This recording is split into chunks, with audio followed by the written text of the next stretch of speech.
नमस्कार, आप देख रहे हैं नेक्शन ब्रॉडकास्ट। आज हम बात कर रहे हैं भारत के एविएशन सेक्टर में आए बड़े बदलाव की, इंडिगो एयरलाइंस के हालिया संकट की और सरकार द्वारा 3 नई एयरलाइंस को मंजूरी दिए जाने की।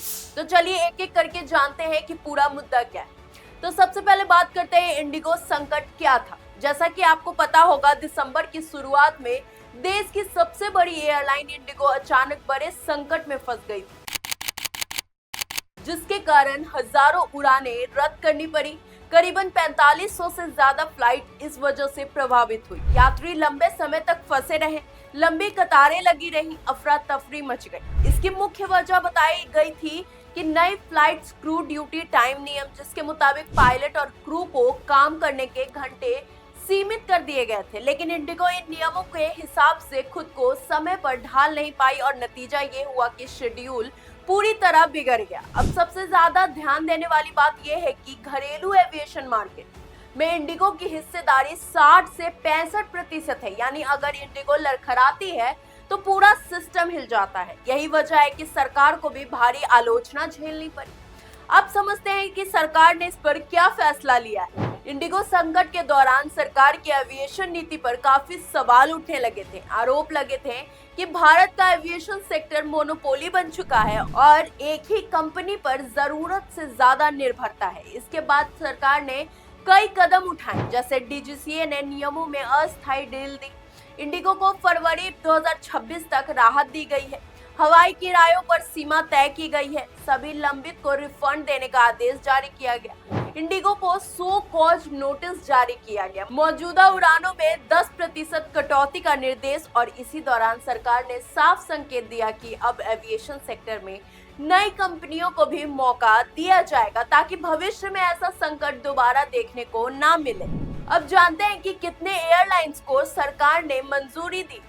तो मैं आपको बता दूं, सिविल एविएशन मंत्री राम मोहन नायडू ने सोशल मीडिया पर जारी कर दी। सरकार ने 3 नई एयरलाइंस को एनओसी यानी कि अनापत्ति प्रमाण पत्र दे दिया है। ये 3 एयरलाइंस में सबसे पहले एयरलाइन आती है संक एयर, जो उत्तर प्रदेश की फुल सर्विस एयरलाइन है। ऑपरेशन शुरू होगा नोएडा इंटरनेशनल एयरपोर्ट से। शुरुआती रूट रहेगी वाराणसी, गोरखपुर, दिल्ली, मुंबई, बेंगलुरु, और इसके चेयरमैन है श्रवण कुमार विश्वकर्मा। दूसरी एयरलाइन है अल हिंद एयर। इसका प्रमोटर केरल का अल हिंद ग्रुप है। हब है कोच्चि। शुरुआत रीजनल कंप्यूटर एयरलाइंस के तौर पर है। ATR 72 से 600 जैसे छोटे विमानों से आगे चलकर इंटरनेशनल फ्लाइट्स का भी प्लान कर सकता है। और तीसरा एयरलाइन है फ्लाई एक्सप्रेस। अभी इसका टाइमलाइन नहीं बताया गया है। संकेत है कि रीजनल घरेलू रूट्स पर जल्द उड़ान शुरू कर सकती है। सरकार का कहना है कि इन एयरलाइंस को मंजूरी देकर एविएशन सेक्टर में प्रतिस्पर्धा बढ़ाई जाएगी। अब एक सवाल आता है कि इससे क्या फायदा होगा या फिर कोई नुकसान भी हो सकता है। तो सबसे पहले आइए जानते हैं कि इसके फायदे क्या होंगे।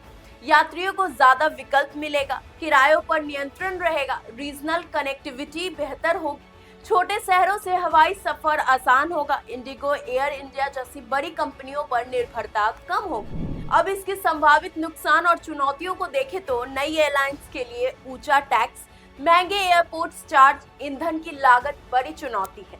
अगर सरकार ने लागत ढांचा टैक्स सिस्टम को आसान नहीं बनाया तो नई कंपनियों का टिकना मुश्किल भी हो सकता है। इस पर एविएशन एक्सपर्ट का कहना है कि किसी एक कंपनी को 30% से ज्यादा बाजार हिस्सेदारी नहीं मिलनी चाहिए ताकि भविष्य में इंडिगो जैसा संकट दोबारा ना आए। भारत आज दुनिया का तीसरा सबसे बड़ा घरेलू एविएशन मार्केट है और ये सेक्टर हर साल 10 से 12% की दर से बढ़ रहा है। इंडिगो संकट ने सरकार को एक बड़ा सबक दिया है और अब 3 नई एयरलाइन को मंजूरी मिली है। अब देखना होगा कि ये नई एयरलाइंस जमीन पर कितना असर दिखा पाती है और क्या वाकई आम यात्रियों को राहत मिलती है या फिर नहीं। आप क्या सोचते हैं, क्या नई एयरलाइन से सफर सस्ता और बेहतर होगा या फिर चुनौतियां और भी ज्यादा आएंगी? आपकी इस पे क्या राय है, कमेंट करके हमें जरूर बताएं। अगर आपको ये वीडियो पसंद आई हो तो चैनल को लाइक करें, शेयर करें, सब्सक्राइब करना बिल्कुल ना भूलें। तब तक के लिए धन्यवाद।